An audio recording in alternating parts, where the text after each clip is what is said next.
नमस्कार बच्चों, आज हम पढ़ेंगे पद परिचय। इससे पूर्व दो क्लासेस में हमने पद परिचय का अध्ययन किया। उसमें हमने सर्वप्रथम शब्द और पद का अंतर समझा। उसके बाद हमने शब्द दो प्रकार के देखे, विकारी और अविकारी। विकारी शब्दों में हम संज्ञा और सर्वनाम कर चुके थे। आज हम पढ़ेंगे विशेषण। अगर कोई भी वाक्य में जो प्रयुक्त शब्द है अर्थात पद है, उसका पद परिचय पूछा जाए तो हमें सबसे पहले यह डिसाइड करना है कि वह विकारी शब्द है अथवा अविकारी शब्द। अगर वह विकारी शब्द है तो वह उन विकारी शब्दों के चार भेदों में से कौन सा भेद है, अर्थात संज्ञा है या सर्वनाम है, विशेषण है अथवा क्रिया है। उसके लिए हमें पहले विशेषण का ज्ञान होना आवश्यक है। तो हम पहले विशेषण के बारे में अध्ययन करेंगे। उसी के बाद हम पता कर सकते हैं कि वह पद विशेषण की श्रेणी में आता है अथवा नहीं।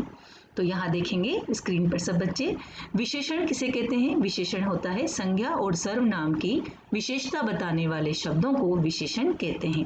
जैसे मीठा, जैसे परिश्रमी, काला, मोटा आदि। यह कहाँ पर लगाया जाता है? ये संज्ञा या सर्वनाम के पूर्व लगाया जाता है। कभी कभी वाक्य में प्रयुक्त जो विशेषण है वह संज्ञा और सर्वनाम से दूर भी होता है। जरूरी नहीं कि दोनों पास पास हो, कभी बाद में और कभी पहले भी लगाया जा सकता है। तो विशेषण किसे कहेंगे? जो संज्ञा और सर्वनाम की विशेषता बताए। हम विशेषण का अध्ययन करने से पहले उनके भेद भी देखेंगे। तो सबसे पहले गुणवाचक विशेषण होता है। गुणवाचक विशेषण, संख्यावाचक विशेषण, परिमाणवाचक विशेषण और सार्वनामिक या संकेतवाचक विशेषण। तो विशेषण चार प्रकार के हैं। विशेषण के भेद: गुणवाचक विशेषण अर्थात जब संज्ञा और सर्वनाम के गुण से संबंधित विशेषताएं बताई जाए कि उसमें कौन सा गुण है, रंगीन का है, हवादार है, शांत है या मौसमी है, ठंडा, भव्य, विशाल, कुशल, आलसी, ये सब गुण के उदाहरण है। जब किसी संज्ञा शब्द का या सर्वनाम शब्द की विशेषता बताई जाए जो गुण से संबंधित हो तो उसे गुणवाचक विशेषण कहते हैं। फिर है संख्यावाचक विशेषण। संख्यावाचक विशेषण को हमने दो भागों में बांटा क्योंकि संख्या निश्चित भी होता है और अनिश्चित भी हो सकता है। संख्यावाचक विशेषण किसे कहेंगे? सबसे पहले हम उसे जानेंगे। संख्यावाचक जिसको जो शब्द या जो वस्तु या जो विशेषताएं गणनीय हो, गणनीय अर्थात जो गिनने योग्य हो, जिनको हम गिन सकते हो, उसे संख्यावाचक विशेषण कहते हैं। जैसे हमने किसी को 5 रुपये, जैसे जो चीज़ें गणनीय हो, जैसे रुपए के आगे 5 लगा सकते हैं। जिस प्रकार से पुस्तकें, जैसे 4 पुस्तकें, यहाँ पर जो शब्द हैं, जो संज्ञा शब्द हैं वो गणनीय हैं तो उनका विशेषण भी हमारा संख्यावाचक लगेगा। जो संख्या गिनी जा सकती है जिन चीज़ों की, उनके आगे संख्यावाचक विशेषण लगाया जाता है। अब ये संख्यावाचक जो विशेषण है वह दो प्रकार का होता है, एक अनिश्चित संख्यावाचक और एक निश्चित संख्यावाचक। अनिश्चित संख्यावाचक का तात्पर्य है जब ऐसी कोई संज्ञा शब्द या सर्वनाम शब्द जो गणनीय है, मतलब गिनने योग्य है, और उसकी हमें संख्या निश्चित पता नहीं कि कितनी है। जैसे मानसरोवर में कई विद्यालय हैं, तो विद्यालय जो संख्या शब्द है वह गिनने योग्य है, गणनीय है, और हमें उसकी संख्या नहीं पता, इसलिए हमने क्या लगाया उसके आगे? कई, है ना। इसी तरह से कुछ भी लगा सकते हैं, कुछ विद्यालय हैं। हम ये भी लगा सकते हैं पत्रकार कॉलोनी में अनेक विद्यालय हैं, अनेक बिल्डिंग्स हैं, इमारतें हैं या बहुत इमारतें हैं। ये सब चीज़ें जो हम संज्ञा शब्द यूज कर रहे हैं, प्रयोग में ला रहे हैं, जैसे विद्यालय, इमारतें, सड़कें आदि, ये सब गणनीय हैं, गणना करने योग्य है, इसलिए हमने उनके आगे लगाया संख्यावाची विशेषण। जब हमें उसकी संख्या का निश्चित पता ना हो तो अनिश्चित संख्यावाची विशेषण लगाए जाएंगे, कुछ, कई, अनेक, बहुत से आदि। और जब हमें उनके संख्या का ठीक अनुमान हो, ठीक पता हो, तो हम लगाते हैं निश्चित संख्यावाची विशेषण।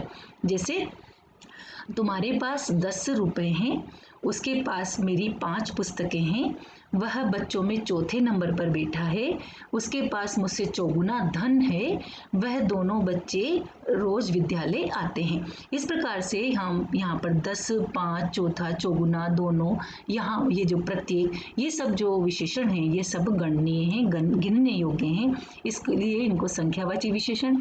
और निश्चित संख्या है कि यहाँ पर 10, 5 निश्चित संख्या का हमें बताई गई है, इसलिए हम इसे निश्चित संख्यावाची विशेषण के अंतर्गत रखते हैं। इसके बाद है विशेषण का अगला भेद है परिमाणवाचक विशेषण। जिन शब्दों के आगे जो मतलब संज्ञा शब्द और सर्वनाम शब्द हैं वह गणना करने योग्य हैं, तो हमने निश्चित संख्यावाचक और अनिश्चित संख्यावाचक विशेषण लगा दिया।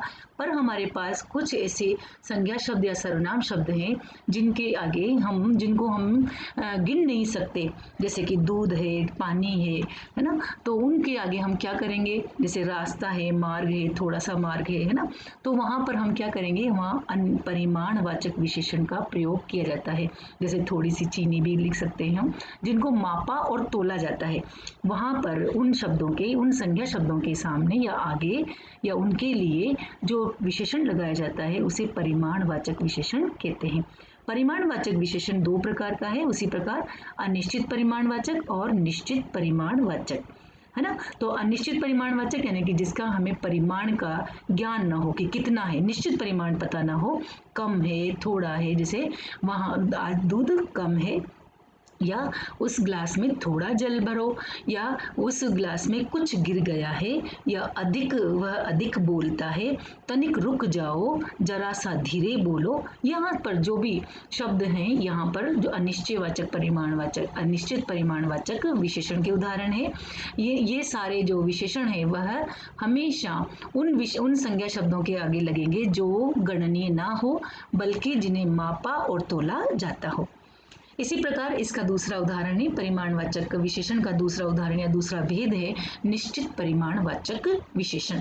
निश्चित परिमाण का मतलब है जिनका नाप तोल निश्चित हो, जैसे 1 मीटर रास्ता बाकी है, पाव भर दूध दे दो, 2 किलो चावल तोल दो, 4 लीटर पानी भरो, या 4 लीटर दूध या घी भरो।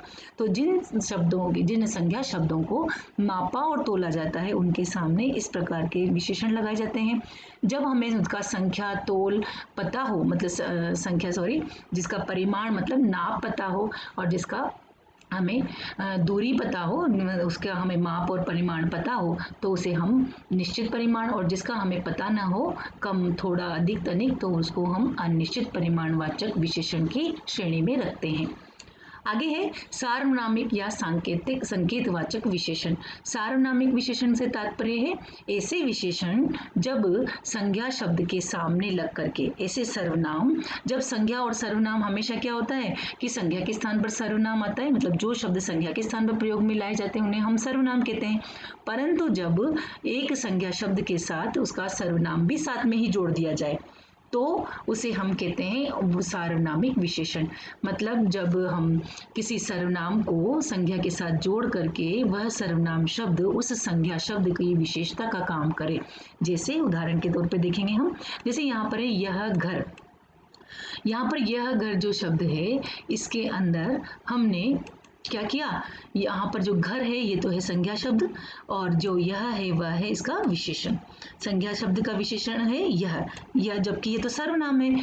तो यहाँ पर जो संज्ञा शब्द है उसके साथ उसी के लिए प्रयुक्त सर्वनाम आए और विशेषण का काम करे तो उसे सार्वनामिक या संकेतवाचक विशेषण कहते हैं। जैसे ये छात्र, यहाँ पर जो छात्र शब्द है उसी का सर्वनाम है ये, यहाँ पर सर्वनाम भी है और संज्ञा भी है, परंतु ये सर्वनाम का काम नहीं कर रहा है, ये विशेषण का काम कर रहा है, तो इसे हम कहते हैं सार्वनामिक विशेषण।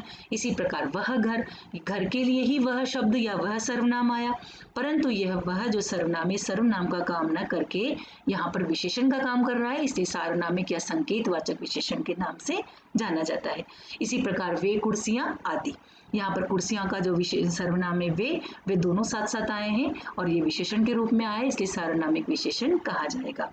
इसके बाद विशेषण के साथ साथ कभी कभी प्रविशेषण का प्रयोग भी किया जाता है। प्रविशेषण से तात्पर्य है विशेषण की भी विशेषता बताने वाले शब्दों को प्रविशेषण कहा जाता है। जैसे यह आम बहुत मीठा है, जो मीठा है वह तो है विशेषण, और जो बहुत शब्द है वह है प्रविशेषण। मतलब मीठा आम है हमारा संज्ञा शब्द यहाँ पर, और जो मीठा है वह है इसका विशेषण, और बहुत इसका है प्रविशेषण। उड़ीसा में आया तूफान अत्यधिक भयावह था। जो तूफान है वह है हमारा संज्ञा शब्द, और अत्यधिक है इसका प्रविशेषण, और भयावह है इसका विशेषण। तो भयावह यानी गुणवाचक विशेषण हुआ भयावह तूफान, और इसका प्रविशेषण हुआ अत्यधिक। इसी प्रकार इस साल बिल्कुल कम वर्षा हुई, तो यहाँ पर जो बिल्कुल शब्द है वह प्रविशेषण है, कम यहाँ पर विशेषण है, और वर्षा इसका विशेष्य अर्थात संज्ञा शब्द है। तो प्रविशेषण भी कई बार पूछा जाता है। इसके बाद हम देखेंगे क्रिया शब्द। जिस शब्द से किसी कार्य के करने या होने का पता चले उसे क्रिया कहते हैं। हम पिछली कई कक्षाओं में पढ़ चुके हैं, छोटी कक्षाओं में क्रिया किसे कहते हैं, जैसे कि लिखना, पढ़ना, बोलना, स्नान करना आदि। इन शब्दों से हमें किसी के क्रिया करने का पता चलता है, बोध होता है, इसलिए इनको क्रिया शब्द कहा जाता है। धातु क्रिया का मूल रूप धातु कहलाता है और इसी में ना लगाने पर वह क्रिया का सामान्य रूप बनता है। अगर हिंदी में हम बात करें तो धातु से ही जब ना लगा दिया जाए तो वह क्रिया शब्द बन जाता है। जैसे धातु प्लस ना सामान्य रूप है, जैसे पढ़ प्लस पढ़ तो हमारी क्रिया दिया धातु है और ना लगाया तो हमारी क्रिया बन गई पढ़ना। इसी प्रकार से लिखना। अब कर्म के आधार पर क्रिया भेद और किया जाता है। कर्म के आधार पर और बनावट के आधार पर क्रियाओं का भेद किया जाता है दो प्रकार से। सबसे पहले हम देखेंगे कर्म के आधार पर क्रियाओं का भेद कैसे किया जा सकता है। सकर्मक क्रियाएं और अकर्मक क्रियाएं। अकर्मक क्रिया से तात्पर्य है जिस वाक्य में क्रिया का कर्म ना हो उसे अकर्मक क्रिया कहते हैं। जैसे हंसाना, रोना, भागना, दौड़ना, कूदना, उछलना, बैठना आदि ये है अकर्मक क्रियाएं। जैसे लता हंसती है, लता रोती है या लता भागती है। सोना भी अकर्मक क्रिया में ही माना जाता है। और सकर्मक क्रिया उसे कहा जाता है जिसमें उस क्रिया का कोई ना कोई कर्म होना आवश्यक है। जैसे पढ़ना, अगर हम कहें राम पढ़ता है तो हमारा प्रश्न है क्या पढ़ता है, तो उसका कर्म होगा पुस्तक पढ़ता है, गीता पढ़ता है, तो ये सकर्मक क्रिया होगी। इसी प्रकार लिखना तो क्या लिखता है। जब हम क्रिया से क्या प्रश्न बनाया जाए, क्या प्रश्न करके और बोला जाए और उसका उत्तर हमें मिल जाए तो वह सकर्मक क्रिया कहलाती है। इसी प्रकार खाना क्या खाता है, पीना क्या पीता है, बनाना क्या बनाता है, बुनना क्या बुनता है और देना, तोड़ना आदि ये सब सकर्मक क्रिया के अंतर्गत आता है। दूसरा क्रिया का भेद है जिसका भेद करने का आधार है, एक तो था हमारा कर्म के आधार पर और दूसरा था हमारा बनावट के आधार पर। तो बनावट के आधार पर हम क्रिया का भेद कैसे करेंगे। मुख्य क्रिया सबसे पहले हमारी आएगी मुख्य क्रिया, फिर आएगी हमारी संयुक्त क्रिया, फिर प्रेरणार्थक क्रिया, नाम धातु क्रिया और फिर है पूर्वकालिक क्रिया। इनमें भेद में हम थोड़ा सा देखेंगे। मुख्य क्रिया जैसे कि कोई भी वाक्य की जो मुख्य क्रिया होती है, जैसे राम रो कर के सो गया, तो यहाँ पर या टूट गया, जैसे उससे गिलास टूट गया, ये है मुख्य क्रिया जिससे कि वाक्य खत्म होता है या के पूर्ण होता है, उसे मुख्य क्रिया कहते हैं। संयुक्त क्रिया अर्थात जब दो क्रियाएं एक साथ हो, जैसे कर लिया, सो गया, काट लिया, गाता गया आदि, है ना। वह गीत गाता गया और उसने काम कर लिया, है ना, वह काम करता गया और सो गया। इस तरीके से जब दो क्रियाएं एक साथ हो और उसको दो क्रियाओं का एक साथ हमें बोध हो उसे हम संयुक्त क्रिया कहते हैं। इसके बाद है प्रेरणार्थक क्रिया, मतलब जो कोई कर्ता स्वयं कार्य न करके किसी को प्रेरित करे काम करने के लिए। जैसे मालकिन नौकरानी से काम करवाती है, जैसे अध्यापिका बच्चों से लेख लिखवाती है, तो लिखवाना, कटवाना, बनवाना, पढ़वाना, चलवाना ये सब क्रियाएं प्रेरणार्थक क्रियाएं होती हैं। इसके बाद है नाम धातु क्रिया, जैसे फिल्म से, मतलब नाम धातु का मतलब होता है जो संज्ञा शब्द से जब क्रिया के रूप में बदल देते हैं। जैसे फिल्म हमारी संज्ञा शब्द है और इसका हमने क्रिया बनाई फिल्माना। शर्माना, शर्म हमारी भाववाचक संज्ञा है और इसका हमने क्रिया बनाई शर्माना। लजाना, लज्जा यहाँ भी भाववाचक संज्ञा है और हमने इसकी क्रिया बनाई लजाना। हिन हिनाना, हिन हिनाहट ये भी हमारी क्रिया है और इसे हिन हिनाना संज्ञा है और हमने हिन हिनाना इससे क्रिया बना ली। तो जहां पर हम संज्ञा शब्दों से क्रिया बनाते हैं उसे नाम धातु क्रिया कहते हैं। पूर्वकालिक क्रिया मतलब एक क्रिया खत्म होने के बाद जब हम दूसरी क्रिया करते हैं तो जो क्रिया खत्म हो गई उसको पूर्वकालिक क्रिया कहते हैं। जैसे वह पढ़कर विद्यालय गया, वह भोजन करके कार्यालय गया, वह नहा कर मंदिर गया, वह पानी पीकर सो गया, वह टीवी देखकर पढ़ने बैठा। तो यहाँ पर जो क्रियाएं हैं जो पहले घटित हो गई उन्हें पूर्वकालिक क्रिया कहते हैं।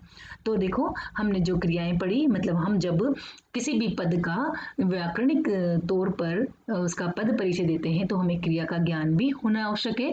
हमने क्रियाएं देखी कर्म के आधार पर क्रिया यानी सकर्मक अकर्मक। जिन वाक्यों में क्रिया होती मतलब कर्म होता है उसे सकर्मक क्रिया कहते हैं और जिन वाक्यों में कर्म नहीं होता उसे अकर्मक क्रिया कहते हैं। बनावट के आधार पर हमने 5 प्रकार की क्रियाएं पढ़ी। मुख्य क्रिया, संयुक्त क्रिया, प्रेरणार्थक क्रिया, नाम धातु क्रिया और पूर्वकालिक क्रिया। ये सब हम जो छोटी क्लासेस में पढ़ चुके हैं, पर इसका पूर्व अभ्यास हम इसलिए कर रहे हैं क्योंकि हमें पद परिचय के लिए इन सब की आवश्यकता पड़ेगी। ये सब वो व्याकरणिक इकाइयां हैं जिनका हमें बोध होना आवश्यक है पद परिचय को बताने के लिए। अब है काल। काल क्रिया होने के समय को काल कहते हैं, है ना। तो क्रिया के जो समय, जिस समय क्रिया को किया जाए उसे हम काल कहते हैं। इसका अध्ययन हम अगली कक्षा में करेंगे। धन्यवाद।